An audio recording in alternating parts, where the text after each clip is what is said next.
Pues vamos a iniciar con nuestro compañero Pablo Gutiérrez. Pablo es contador público, es licenciado en Derecho, maestro en Derecho Corporativo, ahorita está en una maestría en Defensa del Contribuyente organizado por parte de Prodecon, que también está muy interesante lo que me ha platicado Pablo de esa maestría, ya también ahí viendo todo lo que lo están poniendo a hacer y lo hacen sufrir.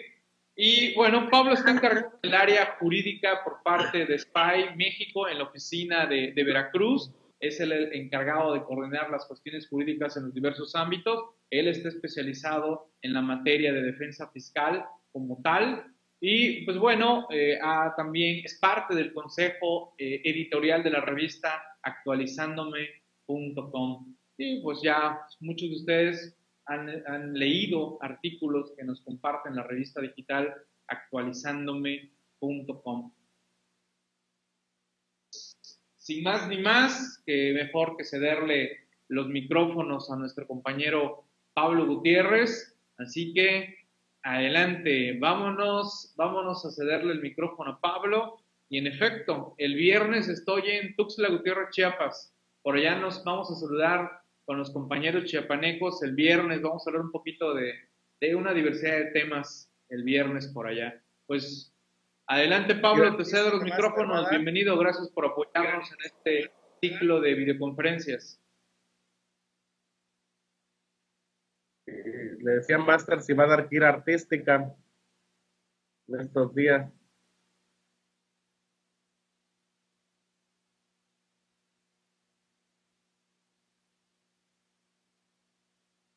Anda recorriendo el Chamlati Tour.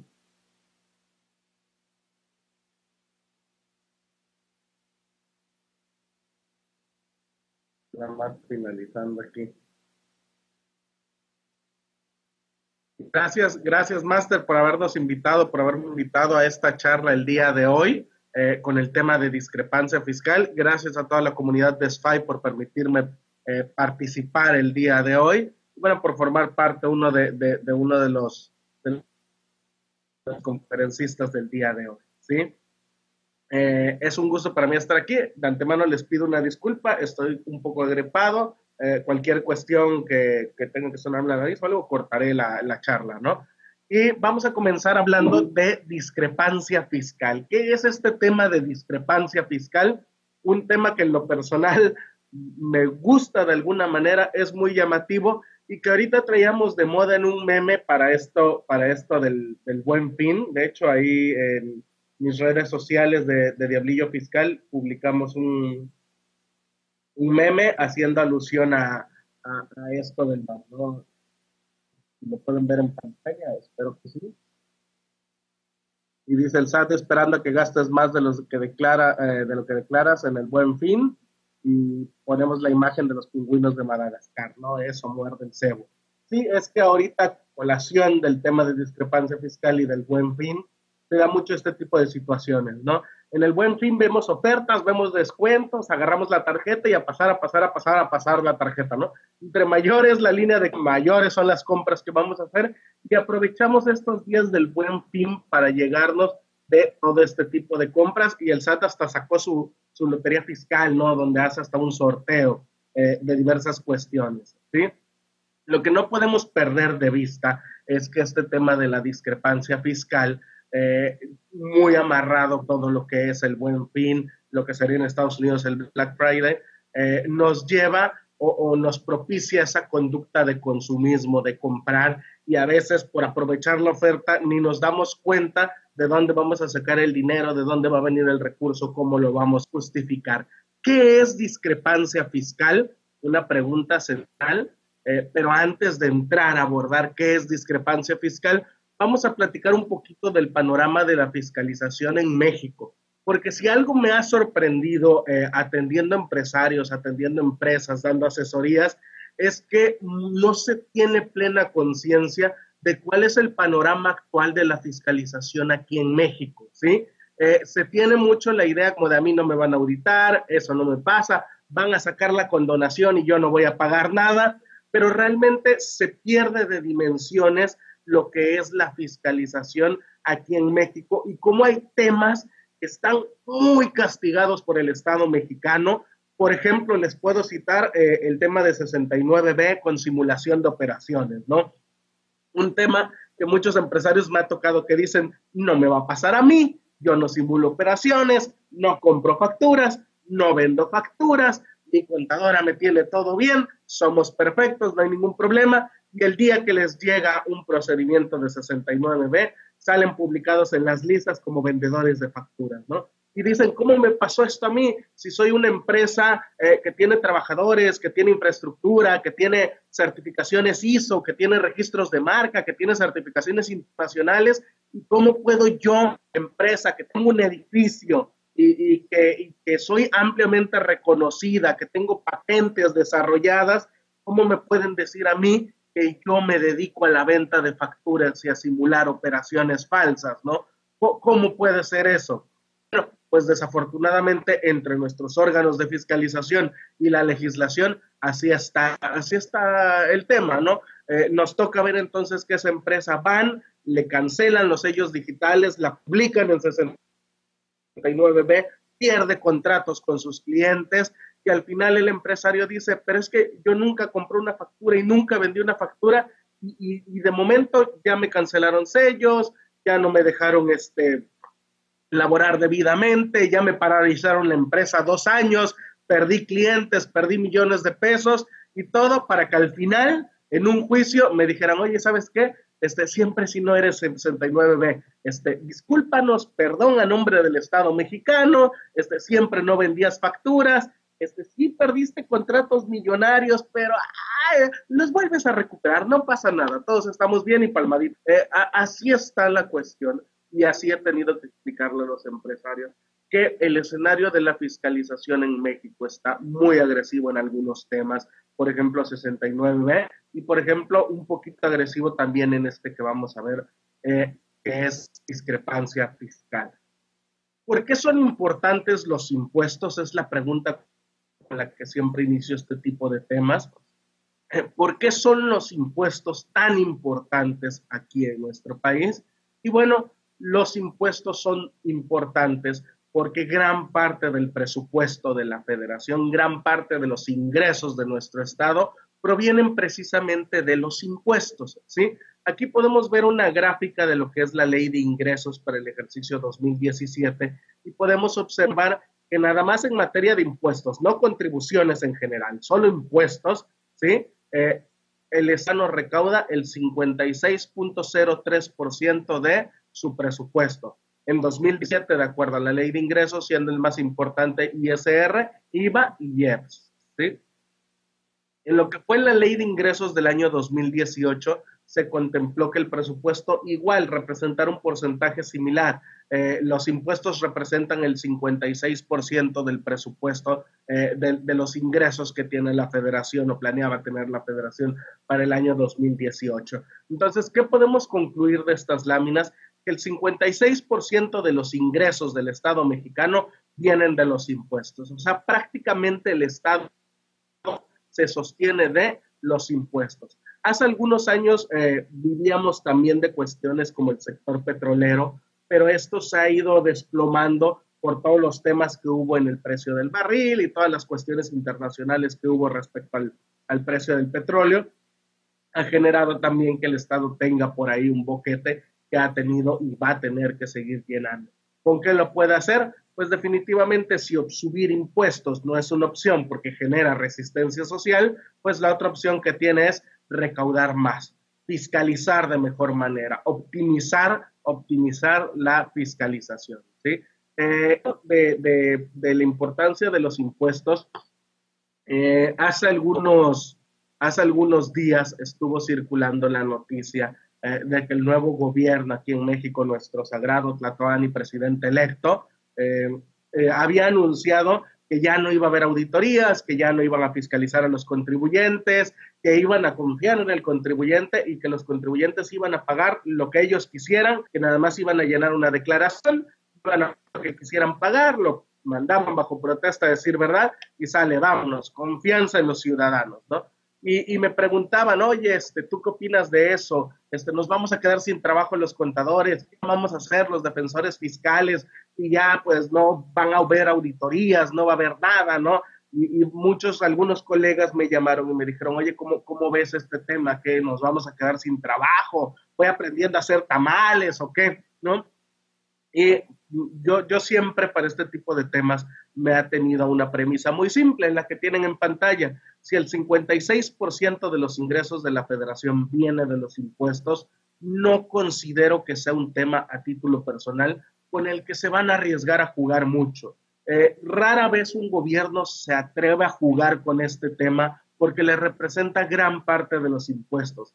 Jugar con el tema de los impuestos y decir, ya no voy a fiscalizar y todos van a pagar lo que quieran, ¿cuánto bajaría ese porcentaje? ¿Sí? No lo incrementaría definitivamente, bajaría el porcentaje de recaudación y el Estado mexicano no se va a arriesgar a eso, ¿no? Entonces veo difícil que se tomen decisiones o se lleven conductas que tiendan a afectar la recaudación. Yo creo que por contrario, o se va a seguir manteniendo en el escenario que vamos, o incluso se va a incrementar o se van a tener otro tipo de acciones y se bajaría a 0%. Pues no sé si a cero, pero sí creo que bastante. Si yo conozco muchos empresarios que ya habiendo sufrido auditorías, ya habiéndole sido determinados créditos fiscales, ya habiendo tenido que irse a juicio, aún así se siguen aventando a no querer pagar lo que debe de ser, ¿no? A pesar de que ya vivieron todas las consecuencias. Imagínense si esos varios empresarios que conozco de repente les dicen, no, es que lo que tú digas eso vas a pagar, nada, pues le va a poner ahí 1,000 pesos, 500 pesos y ya, ¿no? Entonces, de alguna manera no lo veo cambiar, ¿sí? Aquí en México sabemos que el artículo 31 constitucional es el que nos norma la obligación de contribuir. Contribuir es, en términos coloquiales, que nos caigamos con la lana, con la feria, que demos dinero al Estado.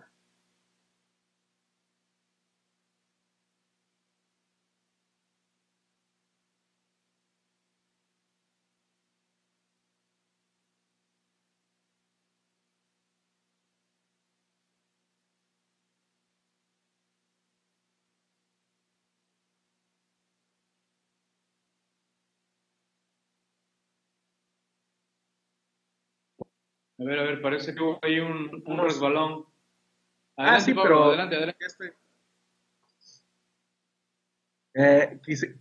Quisimos quitar la idea de que alguien nos los imponía, no más que veníamos de la conquista española, etcétera, después de que fue Porfirio Díaz, entonces adoptamos un término en el que se supone que todos damos de buena fe y todos participamos, todos contribuimos con el bien común.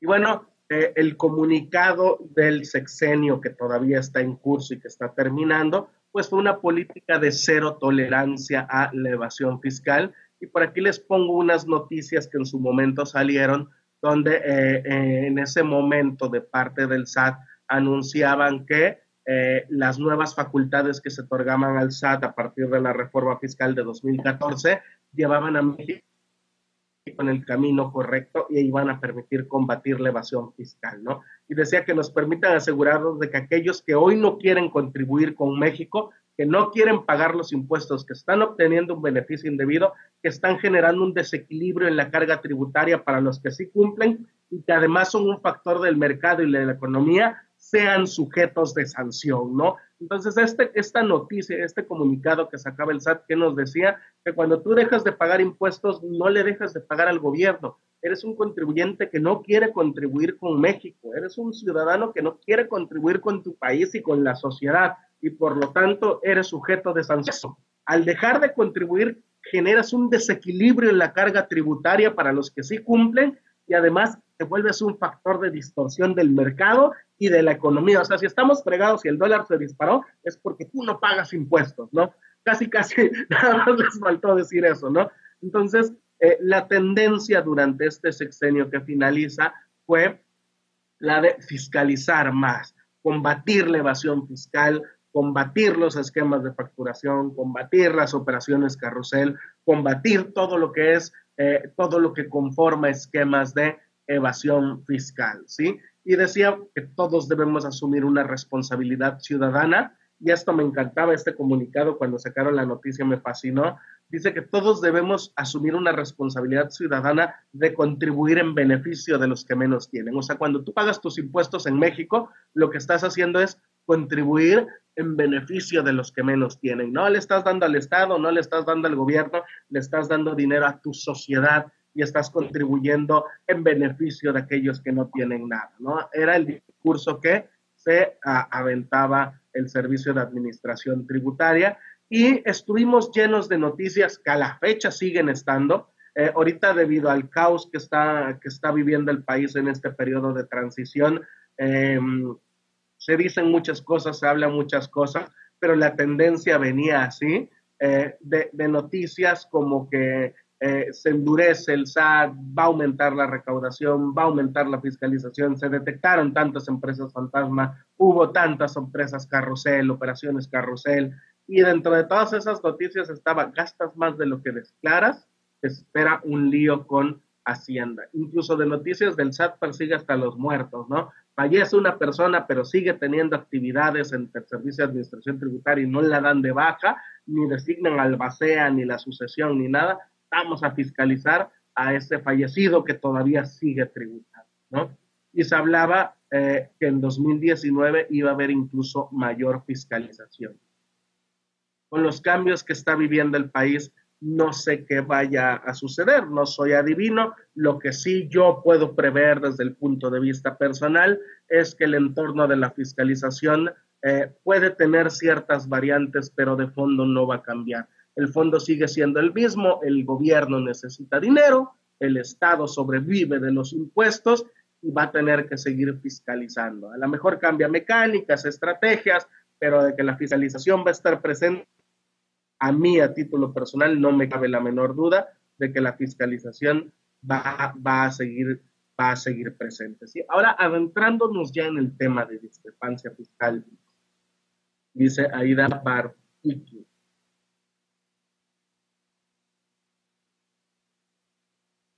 si vamos a seguir a nuestro Tlatoani que nunca ha pagado, y es nuestro ejemplo, eso dice. Pues no sé si vamos a seguir, quién sabe, ha de traer algunas estrategias ahí, no lo dudo. No sé si lo vamos a seguir o no. Yo conozco mucha gente que ya lo sigue desde hace tiempo, sigue su ejemplo y omite el pago debido de contribuciones, ¿no? Pero ya veremos cómo se desarrolla este escenario. Discrepancia fiscal es un procedimiento contenido en el artículo 91 de la Ley del Impuesto sobre la Renta, ¿sí? A diferencia de otras facultades de la autoridad, como revisiones, como visitas domiciliarias, revisiones de gabinete o verificaciones de comprobantes fiscales que están en Código Fiscal de la Federación, discrepancia fiscal está en el artículo 91 de la Ley del Impuesto sobre la Renta. Es decir, está en un procedimiento que está en la Ley de Renta, no en el Código Fiscal de la Federación. Y consiste básicamente en que las erogaciones en un año de calendario sean superior a los ingresos que has declarado, o bien a los que hubiese correspondido declarar, ¿sí? Porque si lo hubieran dejado en superior a los ingresos declarados, dices, no presenté declaración y pues no manifesté ingresos. Por eso le ponen también o a los que hubiese correspondido declarar, ¿sí? A lo mejor no los declaraste, pero correspondía que los declararas. Bueno, pues ahí dejan también ese supuesto normativo, ¿no? Entonces, discrepancia fiscal en que gastes más de lo que declaras, que gastes más de lo que le dices al SAT que estás obteniendo como ingresos, ¿no? Que tus gastos sean superiores a tus ingresos declarados, ¿sí? En eso se resume el tema de discrepancia fiscal. De hecho, por ahí en la revista Actualizándome, publiqué un artículo para la edición número 18 de la revista Actualizándome, que se llamaba así precisamente qué es la discrepancia fiscal, y explicaba en términos muy sencillos qué es el procedimiento de discrepancia fiscal. Es de esos artículos que hago breves, nada más para tocar un punto muy sencillo y dejarlo en claro. Y bueno, esa es la definición que damos, ¿no? Básicamente cuando gastas más de lo que obtienes de ingresos. Ahora, ¿Qué se consideran erogaciones para efectos del procedimiento de discrepancia fiscal? Las erogaciones, nos continúa diciendo el artículo 91, se consideran aquellas que sean gastos, adquisiciones de bienes y depósitos en bancaria, inversiones financieras o en tarjetas de crédito. Aquí voy a hacer una pausa unos segundos y ahorita retomo la comunicación. Ok, atento. A ver. Ok, bien. Atento, estimado Pablo. Me confirman audio porque veo que los indicadores por aquí no me marcan. Sin duda, pues interesante todo lo que nos está comentando nuestro compañero Pablo alrededor de la discrepancia fiscal. Es algo que cada vez más ya veo que los contribuyentes se están dando cuenta de esto. Y el ejemplo del Buen Fin, pues bueno, es un estímulo que se está dando a los bancos, pero con el afán de fiscalizar. Eso es un hecho. Por eso ese meme que señalabas al principio, ¿no, Pablo? Ese meme con relación a que pues, la autoridad se va a fijar en ese sentido. Pero bueno, te devuelvo el micrófono para que sigas avanzando. Gracias, Master. Y bueno, comentábamos a propósito de qué se consideran erogaciones. Hay que tener una premisa muy, muy clara en el tema de discrepancia fiscal. Discrepancia fiscal es un procedimiento que está en la ley de renta. Es un procedimiento que va enfocado al impuesto sobre la renta. El impuesto sobre la renta que grava, ¿sí? ¿Qué es lo que grava? ¿Alguien me puede apoyar comentándome qué sabe o qué considera que grava el impuesto sobre la renta? Ya sea que ceda micrófonos o que me lo escriba en texto. Voy a soltar el micrófono tantito para ver si alguien se anima a preguntarme, alguien se anima a comentarme qué es lo que grava en términos generales la ley del impuesto sobre la renta.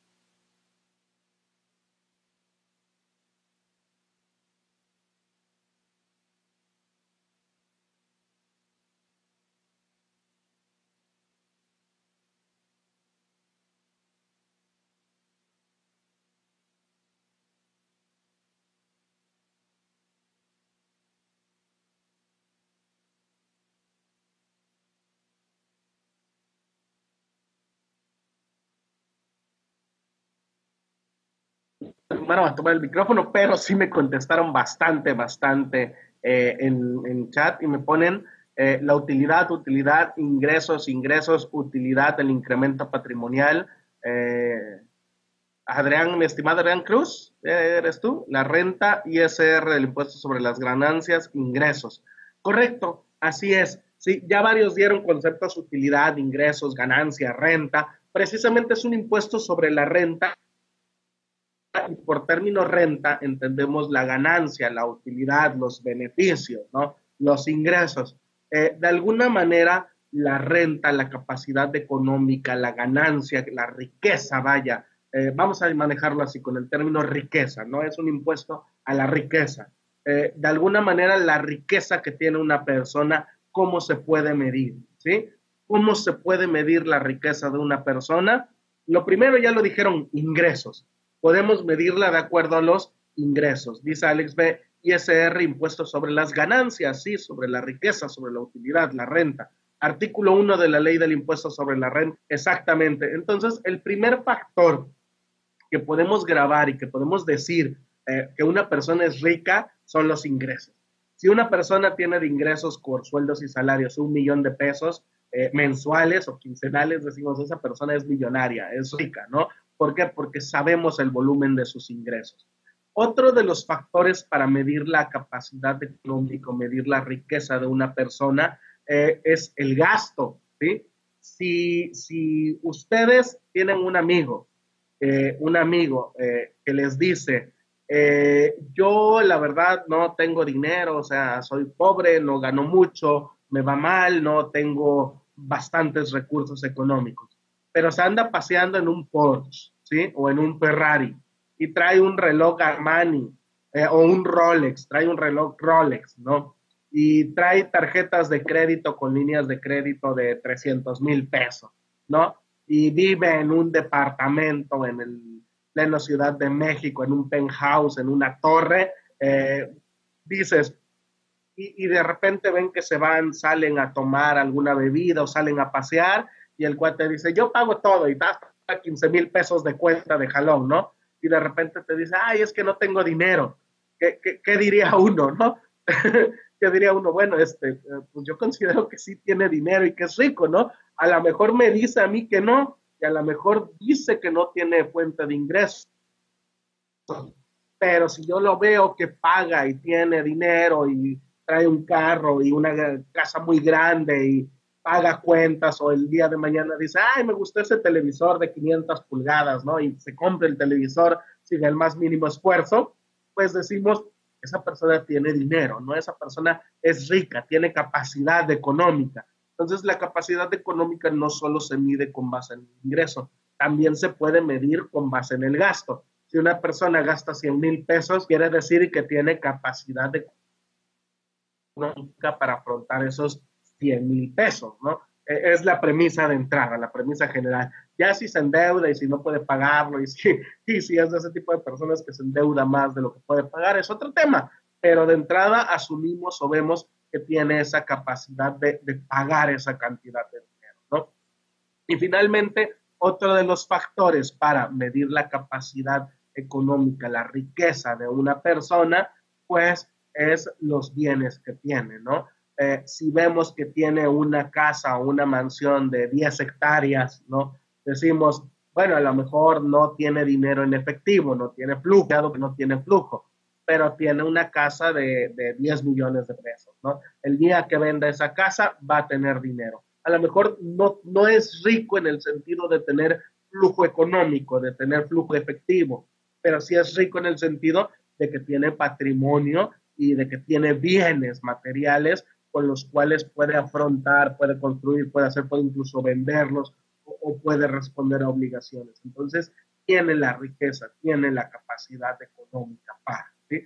Entonces, la capacidad económica, la renta, la riqueza, no solo la podemos medir con base en el ingreso, lo podemos medir también con base en el gasto y también con base en el patrimonio, ¿sí?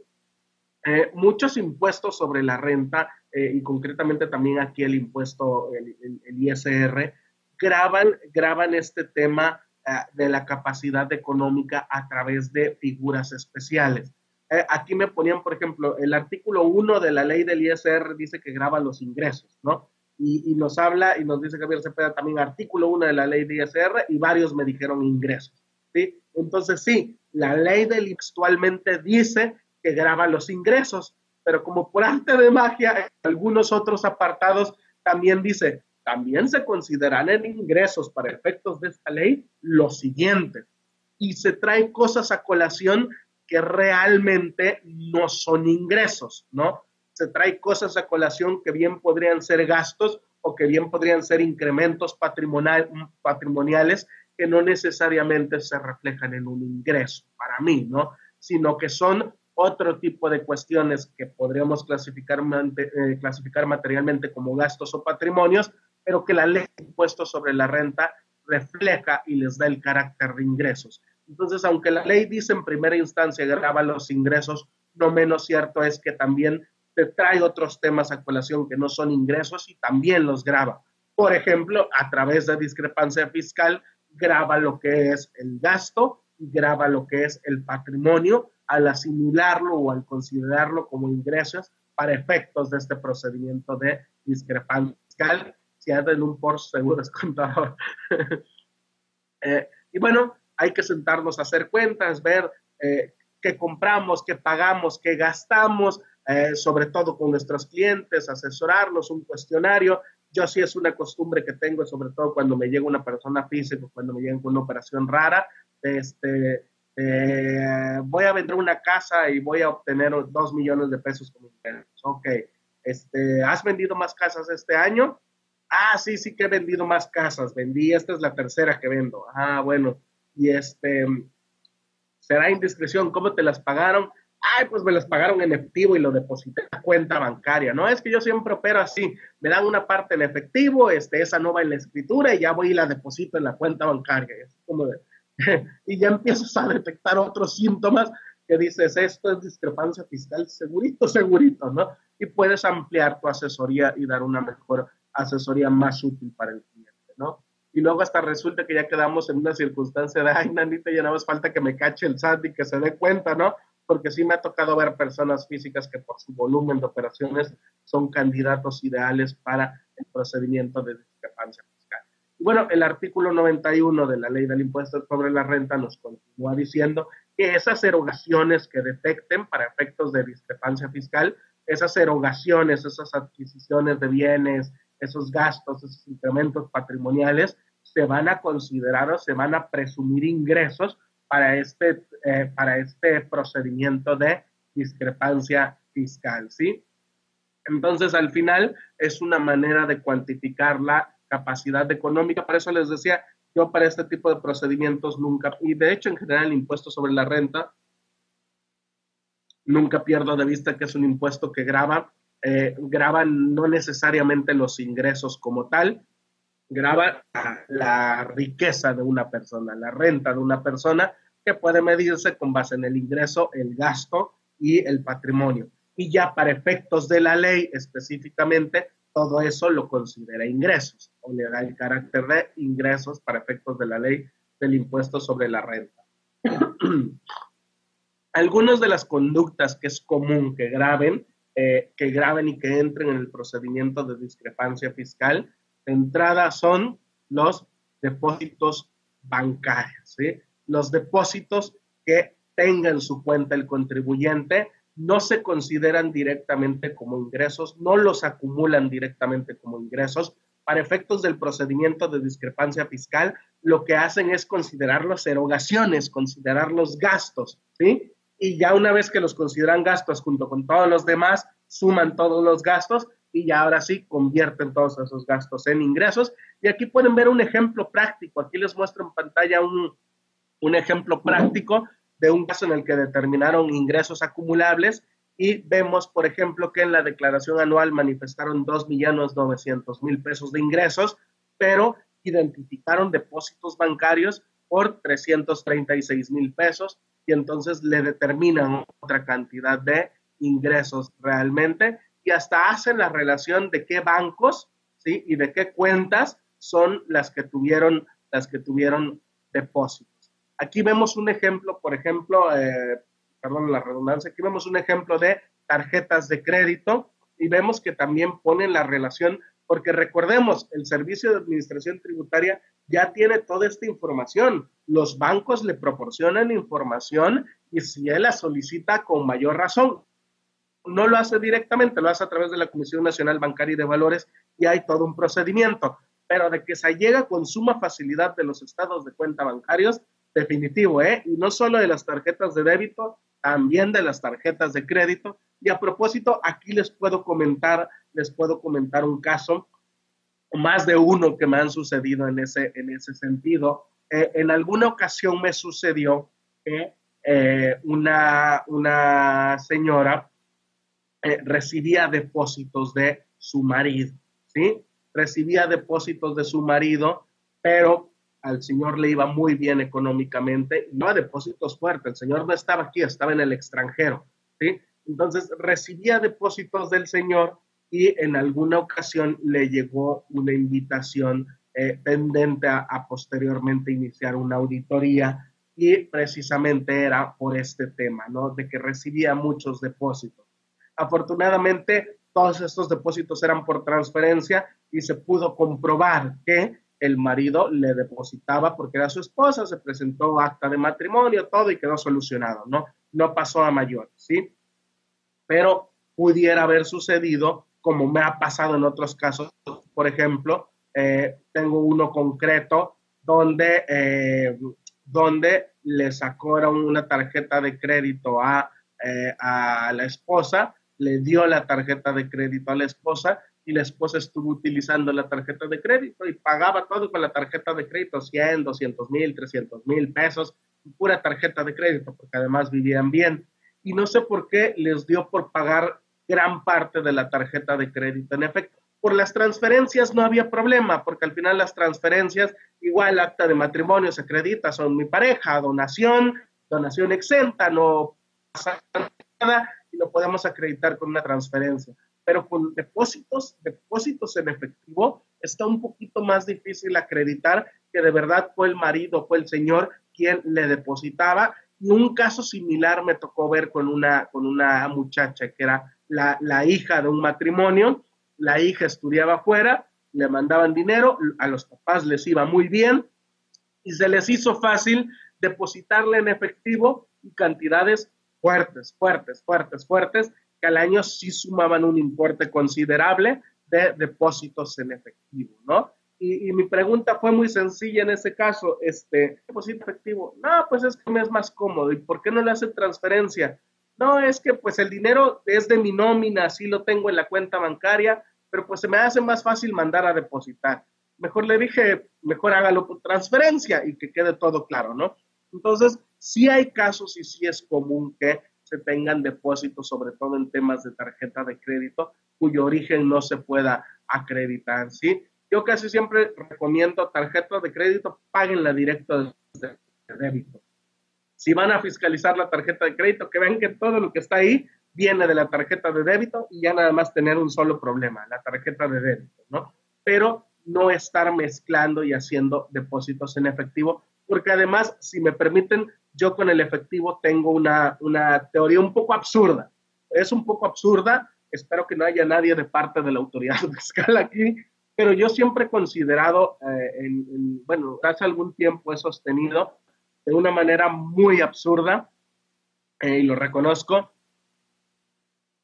en materia de efectivo es difícil que puedas acreditar que el efectivo viene de un origen. O sea, para mí, siendo frío y estricto, no puedes acreditar el origen del efectivo. Supongamos que en este momento el máster Miguel y yo firmamos un contrato donde él me presta 500,000 pesos, ¿verdad, máster? Y el máster Miguel Chamlati me da 500,000 pesos en efectivo, ¿sí? Yo agarro mis 500,000 pesos y voy y entendemos, los deposito en el banco, ¿no? Y se me preguntan, oye, ¿dónde sacaste 500,000 pesos? Me los dio Miguel Chamlati, el contrato. Y de entrada asumimos de, sí, es el mismo dinero, ese depósito viene del préstamo de Miguel. Pero ¿qué hubiera pasado si, por ejemplo, en ese inter yo voy, agarro los 500,000 pesos, me los gasto y viniendo de regreso me encuentro a la contadora Aida Castañeda y me dice, oye, Pablo, te debo 500,000 pesos, se me había pasado dártelos. ¿Hay problema, Pablo, que te los den efectivo? No, no hay problema. Y me da los 500,000 pesos en efectivo, ¿no? La maestra Aida Castañeda me da mis 500,000 pesos en efectivo y ya ahí voy y los deposito. Y mi pregunta sería, ¿son los mismos 500,000 pesos? Para efectos, yo tengo, por un lado tengo un contrato que dice que Miguel Chamlati me prestó 500 y por otro lado tengo un depósito de 500. Sin embargo, en la realidad no son lo mismo. ¿Por qué? Porque el depósito que me dio el máster Miguel, el préstamo, me lo gasté y el dinero que me dio Aida Castañeda fue el que deposité, ¿no? Entonces, realmente yo tuve en mis manos 1,000,000 de pesos, ¿sí? Bajo esa premisa, para mí, el dinero que depositas, así tú tengas que viene de un contrato, de alguna... Para mí no hay forma de acreditar que de ahí venga. La forma absurda que yo considero con lo que lo podrías acreditar es que casi tengas un notario que te dé fe de los números de serie del billete y que los mismos que sacas y que te da Miguel Chamlati son los mismos que entraron al banco, ¿sí? Afortunadamente ni la autoridad ni los tribunales lo consideran así y yo no trabajo para la autoridad ni trabajo en los tribunales, entonces no puedo hacer parecer mi criterio, ¿no? Pero para mí, depósitos en efectivo no hay forma de acreditarlo. Que nos compren ideas de que vienen de un contrato y que de otra cuestión, bueno, está bien, pero yo no considero que se puedan acreditar, ¿no? Que funcione y que lo compren los tribunales es otra cosa, ¿no? Préstamos bancarios también pueden entrar en el procedimiento de discrepancia, los préstamos que me otorguen, o sea, préstamos que me den y que yo no tenga cómo acreditar el origen, o los préstamos que yo dé y que después me paguen y que yo no tenga cómo acreditar que fue un pago de préstamo. Adquisiciones de bienes también, y aquí les muestro un ejemplo de una persona que adquirió un bien inmueble. En este ejemplo se logró desvirtuar el tema del bien inmueble porque estuvo bastante absurdo. La persona sacó un bien inmueble a crédito con un crédito hipotecario y se lo consideraron dentro del procedimiento de discrepancia fiscal. Le decía a la autoridad, porque yo puedo considerar los bienes y no tienes cómo justificar el origen del dinero. Y nosotros le decíamos, pues sí, es un préstamo hipotecario, lo prestó el banco, lo pagó el banco. Sí, sí, sí, pero es que quién sabe qué, y ahí ponían sus peros los auditores, ¿no? Al final, evidentemente no lo consideraron, venía de un préstamo hipotecario, pero hasta el préstamo en este caso querían considerar, el préstamo directamente no, querían considerar el bien como un ingreso para efectos del procedimiento de discrepancia fiscal. También vehículo, aquí podemos ver un caso donde el tema fue la adquisición de un automóvil nuevo. También me ha tocado ver que dentro del procedimiento de discrepancia incluyan vehículos adquiridos por la persona física. Y aquí vemos un resumen de un caso real de una persona física a la que le determinaron discrepancia fiscal. Y si ven, ahí ponen la lista de erogaciones, depósitos bancarios, adquisiciones de bienes, gastos, cuántos fueron los ingresos declarados, cuánto sumaron las erogaciones y de cuánto es la discrepancia fiscal. En este caso fue una discrepancia chiquita, no hubo tanto problema, pero es para que se den una idea de cómo vienen los oficios. Claro, el procedimiento de discrepancia fiscal lo hacen dentro de las auditorías. 91 de renta contempla el procedimiento, pero no contempla propiamente cómo hacerlo. Quien lo contempla es código. Entonces, lo que hacen es, en una auditoría normal de Código Fiscal de la Federación, dentro de la misma auditoría, abren el procedimiento de discrepancia fiscal y la resolución determinante del crédito fiscal es la que finaliza la auditoría, pero también concluye y da respuesta al resultado de discrepancia fiscal. Es un tipo de cálculo que lo hacen inmerso en el procedimiento de fiscalización tradicional que ya conocemos como auditoría, ¿no? Y bueno, no se les olvide también que están los viajes al extranjero, que las aerolíneas ya tienen la obligación de enviar un montonal de información, incluyendo el número de vuelo, clave de la aerolínea, hora de salida, hora de regreso, aeropuerto de origen y demás, ¿no? Entonces, las aerolíneas en viajes al extranjero la obligación de enviar bastante información, dentro de la que se incluye el peso del equipaje documentado. Es decir, cuánto pesaban tus maletas al salir y cuánto pesaban tus maletas al regresar. Y resulta que cuando saliste pesaban 3 kilos y cuando regresaste pesaban 700, ¿no? Entonces, casi contrabando. Entonces, no olvidemos que ya también las aerolíneas tienen la obligación de informar temas de viajes al extranjero y, por supuesto, eso nos lleva a que el SAT esté fiscalizado por todas partes, nos tenga muy fiscalizados y que hasta sobre los viajes al extranjero pueda reparar también, ¿no? Y lo que les decía, las erogaciones se presumirán ingresos, y aquí les pongo un cálculo muy burdo hecho por su servidor, donde ingresos declarados 0, ¿no? Erogaciones 100,000, adquisición de bienes 500, depósitos en cuenta 250,000, depósitos en tarjeta de crédito 150,000, total de erogaciones 1,000,000, y ese millón de pesos se te presume como ingresos, que se determina más actualizaciones, multas y recargos, ya vienes teniendo un crédito fiscal bastante interesante, ¿no? El artículo 91 nos explica algunos puntos más de discrepancia fiscal. Como ya nos ganan los tiempos, Máster, 1 hora no me alcanza. Hay que hacernos 1 hora y media. Ya vamos perfilándonos hacia el final de la charla. Voy a hacer unas observaciones que quiero tener bastante presentes, ¿no? Este tema de discrepancia fiscal ya lo he dado en varias ocasiones ya tengo varios años hablando de este tema de discrepancia fiscal, ya he atendido algunos procesos. Sin embargo, hace unos meses, no sé por qué, no sé si por el tipo de asunto que traía, el tipo de caso que traía, me puse a redactar el artículo de la revista Actualizándome, de qué es la discrepancia fiscal.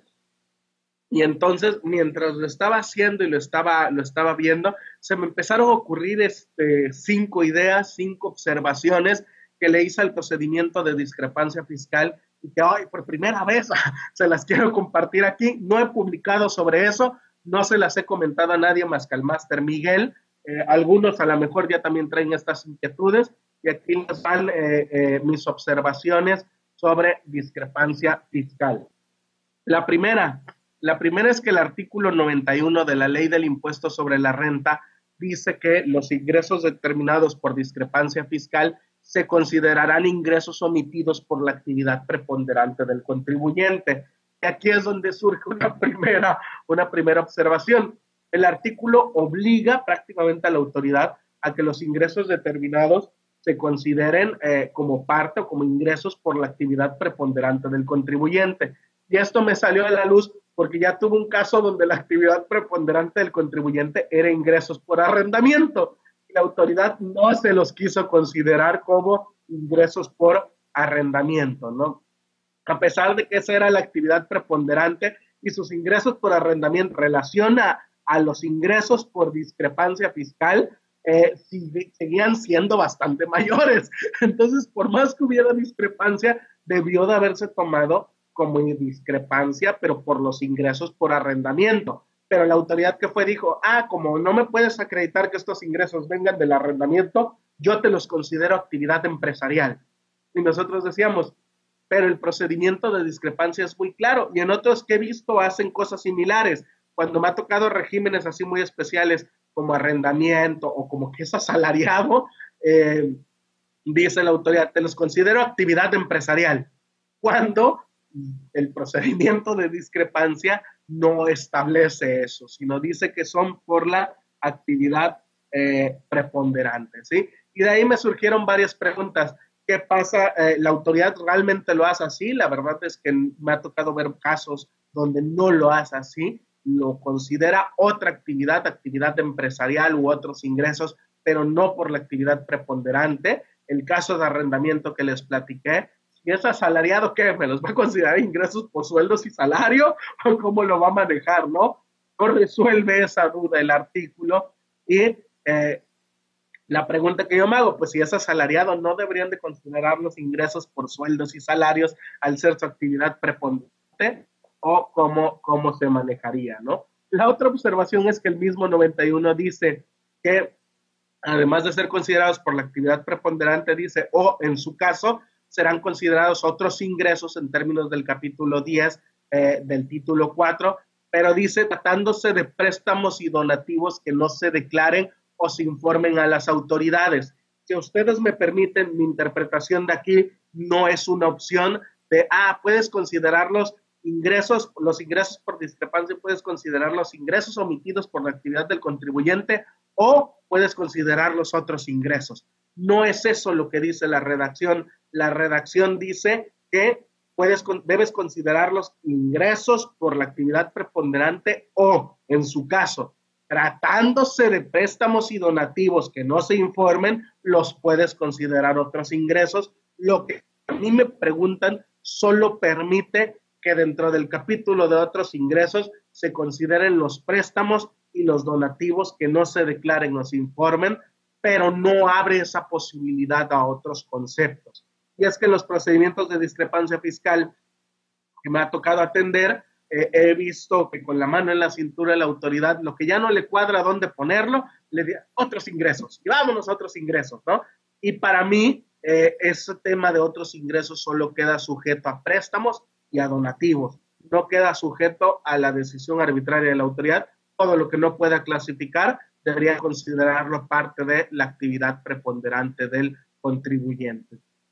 En este punto también, en caso de que se trate de contribuyentes que no estén en el RFC, las autoridades fiscales van a proceder a inscribirlo en la sección 1 del título 4, actividades empresariales y profesionales. eso corrobora lo que he sostenido en las otras dos observaciones. Como observación 3, considero que la opción para tomar como ingresos en términos del 107 de la ley del impuesto sobre la renta, o concretamente de la sección 1, capítulo 2, solo aplica a contribuyentes que no se encuentren inscritos en el RFC, pero no en todos los casos. No dice siempre lo considerarás actividad empresarial. Dice que los inscribirás cuando no esté y en ese sentido considerarás los ingresos como parte de este capítulo, ¿no?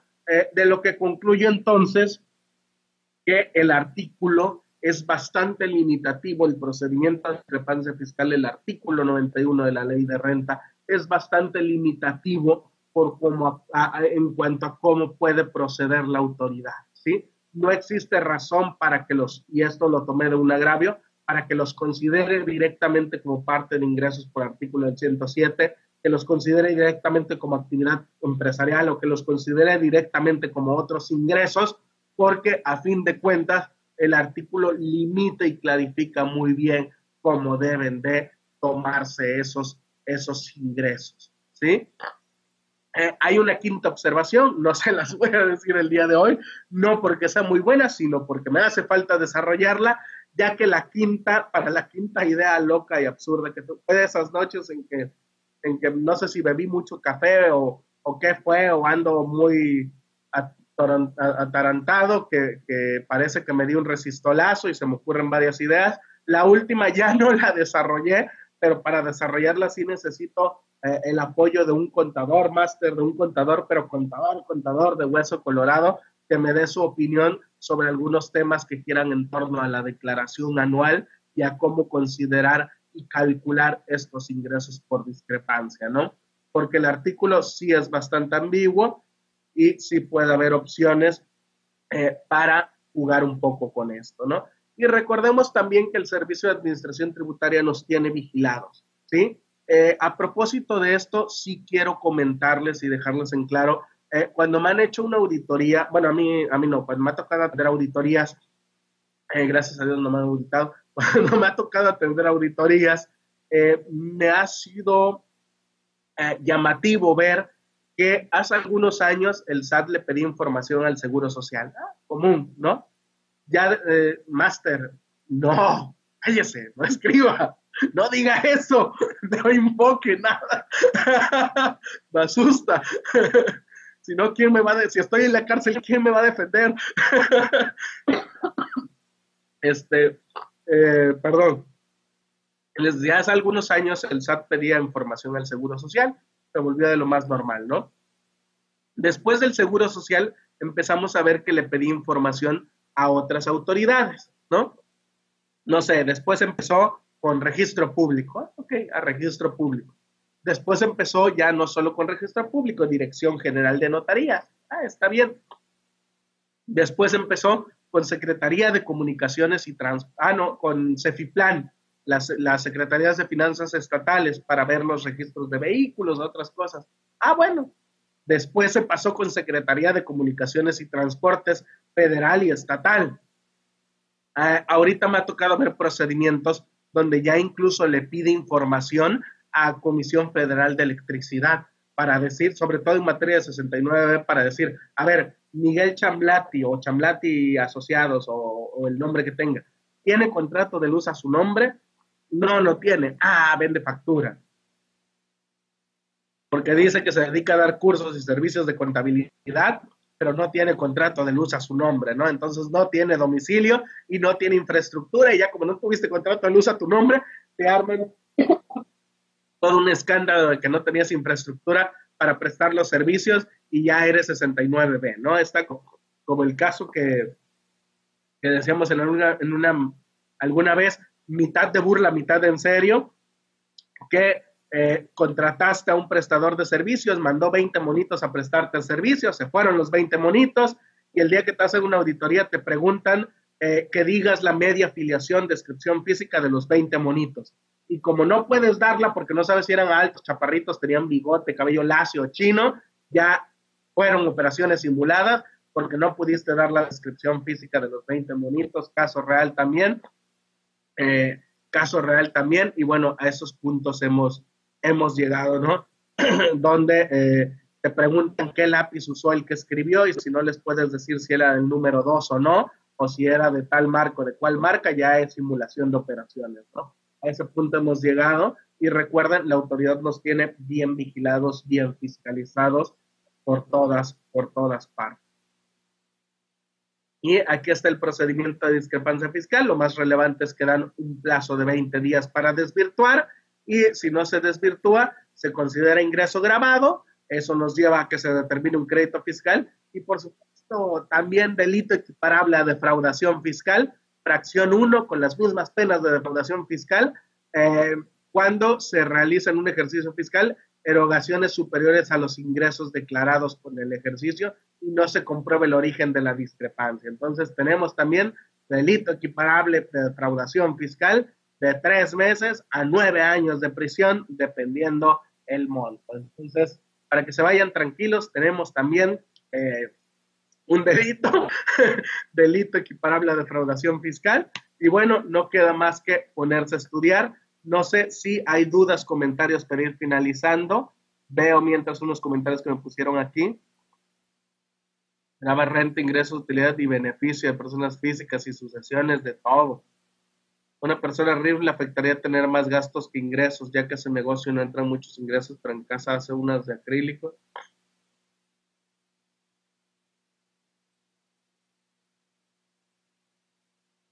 A mi juicio sí, Rocío, sí. ¿Por qué?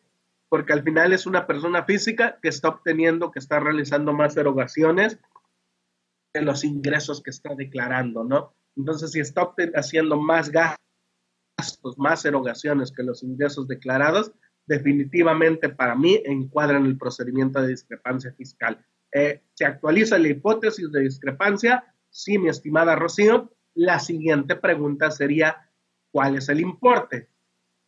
Vamos, porque es un segundo parámetro también de medición. Si me dices que tiene de ingresos 100,000 pesos al año, o de gastos de erogaciones 100,000 pesos al año, pues vamos, no es tan representativo. Pudiera ser que le llegue alguna invitación, si acaso, pero tanto ya como hacerle una auditoría, una discrepancia pesos al año, no lo veo factible. Si me estás hablando de 500,000 pesos al año de erogaciones, pues ya es interesante. Si me hablas de 5 millones, no me cabe la menor duda que ya puede ser objetivo. Y como casos que he tenido, me hablas de 10 millones de erogaciones en un año, pues estamos esperando nada más a que le llegue el procedimiento de discrepancia, ¿no? Al final, ¿por qué? Porque esto es un negocio. Fiscalizar a alguien que tiene discrepancia, pero de 10,000 pesos al año, ¿cuánto va a cobrar de crédito? ¿El 30%? 3,000, 3,500, más actualizaciones, multas y recargos, 7,000, vamos, ni lo que dura la auditoría. Entonces, ahí ya nos iremos a un segundo filtro, por monto. Pero jurídicamente, sí, Rocío, para mí sí estaría actualizando el presupuesto de discrepancia. La solución aquí sería o que ya no pida todas las facturas, o que la correcta, que pague los ingresos que no está declarando y los equipare si quiere a lo que cuesta, a lo que está gastando, o ese tema. El detalle con estos temas de no declarar todo es cuando ya se quiere gastar el dinero en un auto, en una casa, y no se tiene cómo acreditar el origen, ¿no? Entonces sí es necesario ir cuidando la salud del contribuyente en este tema. Máster, ya creo que está la siguiente persona ahí. No del equipo, claro, pero la cárcel ya es mucho. Mejor que se porte bien, que no publique los memes del SAT. No, si hasta el SAT hace memes de sí mismo, como el de la manteconcha y todo eso. El SAT es un meme en sí mismo, no creo que le moleste eso. Dice, mil gracias, muy fácil. Dice, gracias, gracias. A partir del 1 de diciembre, sí, ya veremos qué está pasando, mi estimada Aida Barniki. Y bueno, cualquier cosa, me encuentro a tus órdenes. Es indispensable conocer el presupuesto de 2019. Le entran como 300,000 anuales y 400,000 de gastos. A mí ya me parece un monto, a lo mejor no es que le vaya a llegar mañana una discrepancia, pero ya podría ser un poco redituable para las autoridades.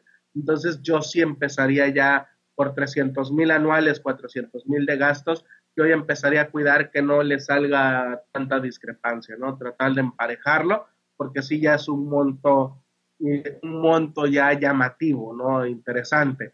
Y por ese importe, yo no sé si el día de mañana se va a querer comprar un auto nuevo, se va a querer comprar una casa y se puede meter ya en otros problemas, ¿no? Entonces, yo sí recomendaría que ya se vaya acostumbrando a ir trabajando por los años. Juan Carlos, mi estimado, igual mucho tiempo sin vernos, cualquier cosa estoy a la orden. A inicio de año envió una campaña a las regularizaciones un poco para la discrepancia. Claro, todas las campañas de invitaciones van marcando foquitos para temas de discrepancia fiscal. Y bueno, gracias a todos, buenas tardes. Cualquier duda me encuentra a sus órdenes. Aquí tienen mi teléfono, mis datos de contacto y mucho éxito. Que pasen excelente, excelente día.